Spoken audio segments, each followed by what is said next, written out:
जब काउंटिंग का समय शुरू होता है तो 8:05 और 10 मिनट से रिजल्ट्स आने शुरू हो जाते हैं, विच इज नॉनसेंस। आप बताइए, मेरी पहली काउंटिंग 8:30 बजे शुरू होती है और हमारे पास प्रमाण है इस बार कि 8:05, 8:10, 8:15 पर आने लगा इतने की लीड, इतने की लीड, इतने की लीड, इतने की लीड। नमस्कार, भारत एक्सप्रेस डिजिटल देख रहे हैं आप। मैं हूं आपके साथ बबीता रेखवाल।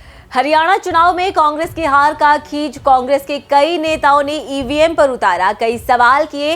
वैसे ये पहली बार नहीं है, इससे पहले भी कई बार ईवीएम पर गंभीर आरोप लगे हैं, लेकिन इस बार ईवीएम पर सवालों का जवाब देने के लिए चुनाव आयोग ने काफी तैयारी कर रखी थी। मुख्य चुनाव आयुक्त ने सवाल का जवाब देते हुए कहा कि इलेक्ट्रॉनिक वोटिंग मशीन की बैटरी कैलकुलेटर की तरह होती है और उन दावों को खारिज कर दिया कि इनके साथ पेजर की तरह छेड़छाड़ नहीं की जा सकती है।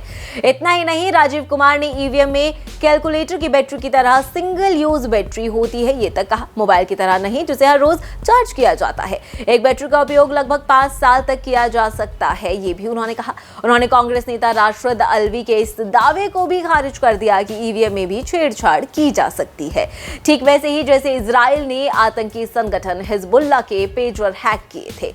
उन्होंने कहा, लोग ये भी पूछते हैं कि अगर पेजर को हैक किया जा सकता है तो ईवीएम को क्यों नहीं हैक किया जा सकता। इसका जवाब देते हुए मुख्य चुनाव आयुक्त ने कहा कि पेजर कनेक्टेड है लेकिन ईवीएम नहीं है। राजीव कुमार ने कहा कि ईवीएम में बैटरियों सहित 3 स्तरीय सुरक्षा होती है।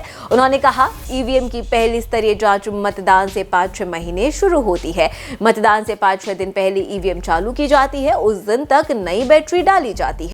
6 महीने, लगभग 5-6 महीने फर्स्ट एफएलसी शुरू होती है ईवीएम की। मैं 2 बात बता रहा हूं, बस मोटी सी 2 बात, बाकी सब आपको मालूम है। वो टेम्पर नहीं हो सकती, उसमें कोई कनेक्शन नहीं हो सकता। अभी लोग पूछते हैं जब पेजर से उड़ा देते हैं तो ईवीएम को कैसे हैक नहीं कर सकते, ये भी पूछते हैं। जब कोई किसी कंट्री में पेजर से उड़ा दिया तो ईवीएम हैक हो जाएगी। अरे भाई, पेजर कनेक्टेड होता है, ईवीएम कनेक्टेड नहीं होती।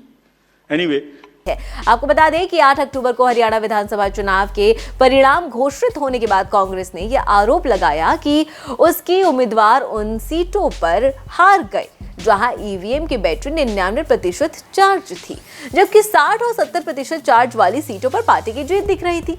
चुनाव आयोग को दी गई अपनी शिकायत में कांग्रेस ने 20 निर्वाचन क्षेत्रों की सूची सौंपी जहां ऐसा रुझान दिखाया था।